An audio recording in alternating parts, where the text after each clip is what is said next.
मनीष और मैं जिक्र करना चाहूंगा अरब वर्ल्ड के समीकरणों का भी, और इसके लिए आसिफ रमीज दाऊदी साहब हमारे साथ मौजूद हैं। आप तो सऊदी अरब में दशकों तक रहे हैं। दाऊदी साहब, क्या लग रहा है, क्योंकि ये बात लगातार हो रही है कि अरब वर्ल्ड आखिर है किसके साथ, क्योंकि सबके अपने अपने वेस्टेड इंटरेस्ट नजर आते हैं। ऐसे में पूरा अरब वर्ल्ड, तमाम इस्लामिक देश एक साथ एकजुट होंगे ईरान के साथ, इसके आसार भी कम ही नजर आते हैं। आपका आकलन क्या कहता है, क्योंकि ईरान की राजधानी तेहरान पर हमला हुआ है, क्या यह हमला इजराइल का जोड़ पाएगा, सारे देशों को एक साथ ला पाएगा इजराइल के खिलाफ?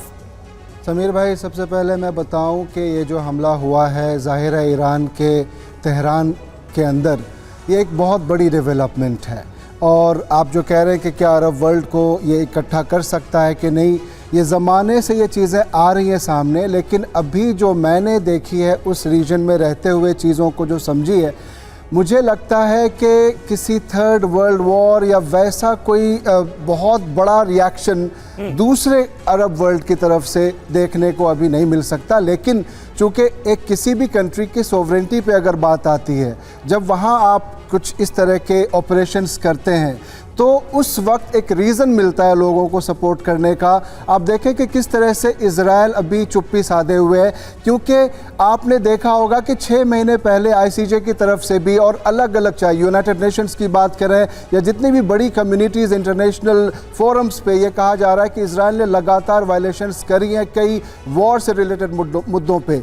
और जब हम कहते हैं कि इंटरनेशनल लॉज को अगर नहीं फॉलो करना, तो वो एक बड़ी बात थी। लेकिन आज जो ये अटैक या के ऑपरेशन करके वहाँ पे इस्माइल की जो एक मृत्यु हुई है, वो एक बड़ी चीज़ उस रीजन के लिए है जो रीजनल पीस और सिक्योरिटी पे बहुत बड़ा एक ख़तरा है। लेकिन चूँकि मुझे लगता है कि वो जो दूसरे ममालिक जिसका आप जिक्र कर रहे हैं, आप देखें, चाहे आप यूएई की बात करें, सऊदी की बात करें, बहरीन, ये तमाम जो ऐसे कंट्रीज़ हैं जो आज कई सालों से एक डायरेक्शन में चल रहे हैं और उनका डायरेक्शन है एक विजन और प्रोग्रेस की तरफ। वो वॉर्स नहीं चाहते। और वैसे में अगर ये सिचुएशन जो आज बन गई है, तो क्या अब देखते हैं कि चाइना, अभी हमने बीच में देखा कि कैसे बीजिंग डिक्लेरेशन हुआ, ये लग रहा था कि डिप्लोमेसी और डायलॉग की बात होगी और शायद सीज फायर हो जाए या चाइना इस तरह से कामयाब हो जाए जैसे उसने सऊदी और ईरान को इकट्ठा किया, अब मिला दिया, तो क्या ये कर सकते। लेकिन ये इतना बड़ा डेवलपमेंट अचानक से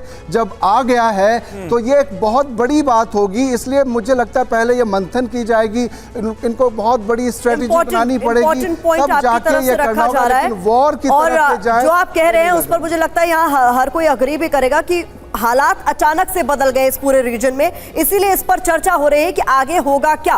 देखिए, इस बीच हानिया को अंतिम विदाई की तस्वीरें भी सामने आ रही हैं जो स्क्रीन पर आपके सामने हम रखने जा रहे हैं। बता दें आपको, तेहरान यूनिवर्सिटी में हानिया का शव रखा गया है। ईरान ने हानिया को शहीद का दर्जा भी दिया है। तो इस्माइल हानिया का शव, आपको बता दें, तेहरान यूनिवर्सिटी में रखा गया है और ये तस्वीरें सीधे वहीं से